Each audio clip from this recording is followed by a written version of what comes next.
Olá, tudo bem com você? Então vamos à nossa quarta aula do curso de Introdução à Bíblia. Na aula anterior nós vimos o que vem a ser a Bíblia Sagrada e também vimos as diferenças entre as Bíblias católicas e protestantes. Nesta aula nós vamos entrar no Antigo Testamento, iniciando por uma introdução ao Antigo Testamento. O Antigo Testamento ou Velho Testamento ou ainda a Antiga Aliança traz a revelação de Deus durante a criação, no dilúvio, na história de Israel, nas predições acerca do Messias e também nas predições acerca do futuro da humanidade. Este primeiro conjunto de escritos, totalizando 39 livros, inicia com o ato divino da criação do universo e também da criação do ser humano. Passa pela queda do homem, descreve o dilúvio, apresenta também a promessa do surgimento da nação de Israel, através de uma promessa divina feita a Abraão e toda a sua geração. Mais tarde encontramos os descendentes de Abraão escravos por 400 anos no Egito. E nisso entra a história de Moisés, de Josué, até a conquista de Canaã, a terra prometida. Com os pés na terra prometida, inicia então o período dos juízes e mais tarde apontando para a monarquia de Israel. E nesse período de reis, iniciado por Saul, depois Davi e logo após Salomão, os três primeiros reis de Israel. Em seguida temos a divisão da nação de Israel em dois reinos, o Reino do Norte, com a capital Samaria, e o Reino do Sul, com a capital Jerusalém.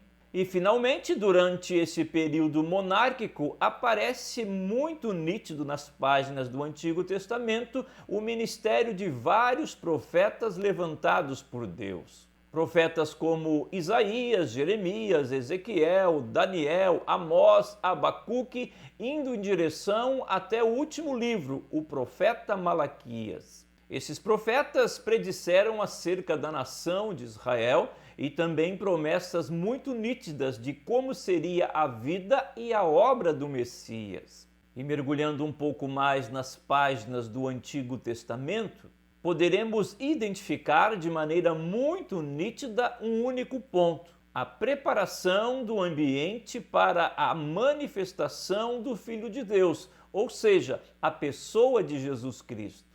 Lucas, no final do seu evangelho, narra o encontro de Jesus com dois discípulos que desciam de Jerusalém, indo em direção à pequena aldeia de Emaús. E nesta conversa com Jesus, embora não o reconhecendo, Jesus afirma a eles: ó nécios e tardos de coração, para crer tudo o que os profetas disseram. Porventura não convinha que o Cristo padecesse essas coisas e entrasse em sua glória? E começando por Moisés e por todos os profetas, explicava-lhes o que dele se achava em todas as Escrituras. Desta maneira, cada fato do Antigo Testamento traz um peso profético acerca da vida e da obra de Cristo. Ainda que muitos intérpretes da Bíblia Sagrada, muitos eruditos, rejeitam essa ideia de que todo o Antigo Testamento aponta unicamente para a pessoa de Cristo,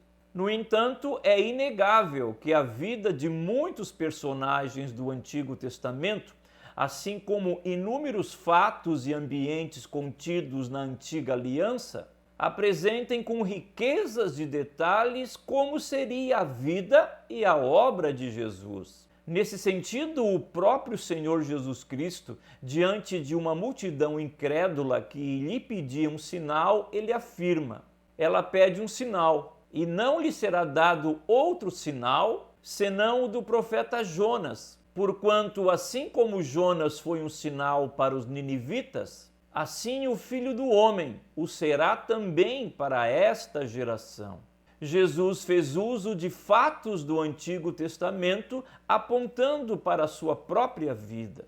Ou ainda, se tomarmos a vida de Moisés, um personagem de grande relevância no Antigo Testamento, poderemos identificar na vida de Moisés alguns aspectos comuns na vida de Cristo. Tanto Moisés quanto Jesus Cristo foram preservados na sua infância, ou seja, escaparam da morte. Moisés e Jesus alimentaram multidões de maneira sobrenatural. Moisés e Jesus também suportaram murmurações. Tanto Moisés como Jesus estabeleceram uma ceia.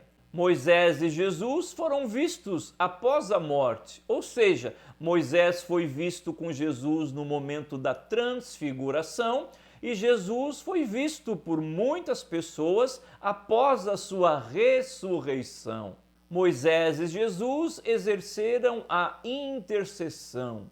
Tanto Moisés quanto Jesus, de maneira sobrenatural, tiveram os seus rostos transfigurados. Estes e outros fatos apontados pela Bíblia Sagrada colocam uma relação muito próxima de Moisés com a pessoa de Jesus Cristo. E não somente a vida de Moisés, mas outras pessoas do Antigo Testamento, assim como objetos, fatos, símbolos, apontam diretamente para a vida de Jesus. No entanto, ao identificar esses personagens, fatos e objetos que apontam para a vida de Cristo, devemos ter toda a cautela para não apresentarmos interpretações equivocadas. Ou seja, querer forçar uma interpretação bíblica apresentando algo que o texto bíblico não esteja afirmando. Encontrar a pessoa de Cristo nas páginas do Antigo Testamento nos leva a sair de apenas uma narrativa de um fato histórico. E também nos protege de mergulharmos num emaranhado de leis e rituais muito presentes no Antigo Testamento. Para isso, é necessário identificarmos de maneira natural a pessoa de Cristo nas páginas do Antigo Testamento. Na próxima aula, veremos o idioma do Antigo Testamento. Veremos também a composição, ou seja, como está organizado o Antigo Testamento. Um abraço e até a próxima aula.